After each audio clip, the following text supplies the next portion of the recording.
கர்த்தருடைய பரிசுத்த நாமத்துக்கு ஸ்தோத்திரம். இன்னைக்கான வேத பகுதியை பார்க்கறதுக்கு முன்னாடி நேற்று நம்ம வீடியோவில் கேட்ட வினாவுக்கான வீடியோ இன்னைக்கு நம்ம பார்க்கலாமா? பவுல் எதற்காக ஊழியக்காரர் ஆனார்? இதுக்கான பதில் சுவிசேஷத்திற்கு.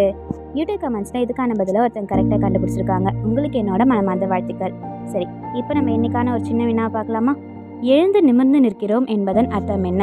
இதுக்கான பதிலை கமெண்ட்ஸில் சொல்லுங்கள். சரியான பதிலை நாளைக்கான வீடியோவில் சொல்கிறேன். இப்போ நம்ம இன்னைக்கான வேத பகுதியை பார்க்கலாமா?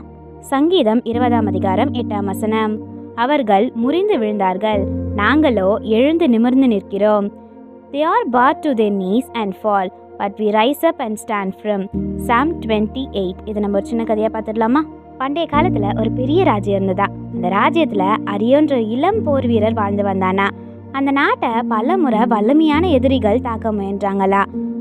அவங்களுடைய ரதங்களிலும் குதிரைகளிலும் பெரிய ஆயுதங்களிலும் நம்பிக்கை வைத்தாங்களா. ஒரு வருடம் மிகப்பெரிய படை அந்த ராஜ்யத்தை நோக்கி வந்ததா. அவங்களோட சத்தம் பூமியே அதிர செய்ததா. அதை பார்த்த மக்கள் எல்லாமே பயந்தாங்களா. ஆனால் அரியோன் அப்படி இல்லையா. அவன் போருக்கு முன்னாடி ராஜ்யத்தின் ஓரத்தில் இருந்த ஆலயத்துக்கு போய் மண்டிட்டு தேவனை வேண்டினானா. என்னோட வலிமையால் இல்லை, நீங்கள் தான் எனக்கு வலிமையாக இருக்கணும்னு சொல்லிட்டு கர்த்தர் மேலே அவன் நம்பிக்கை வைத்தானா.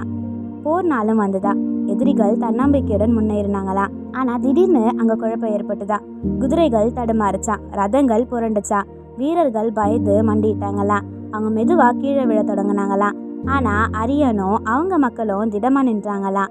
அவங்க எண்ணிக்கை குறைவாக இருந்தாலும் அவங்க மனதில் இருந்த விசுவாசம் பெருசாக இருந்ததா. அவங்க தைரியமாக முன்னேறி இறுதியில் வெற்றி பெற்றாங்களாம். சூரியன் மறைய நேரத்தில் அரியோன் அமைதியாக சொன்னானா. அவங்களோட வலிமையில நம்பிக்கை வைத்தாங்க. ஆனால் நம்ம தேவன் நம்பிக்கை வைத்தோம் அப்படின்னு சொல்லிட்டு சொன்னானா. ஆமென்.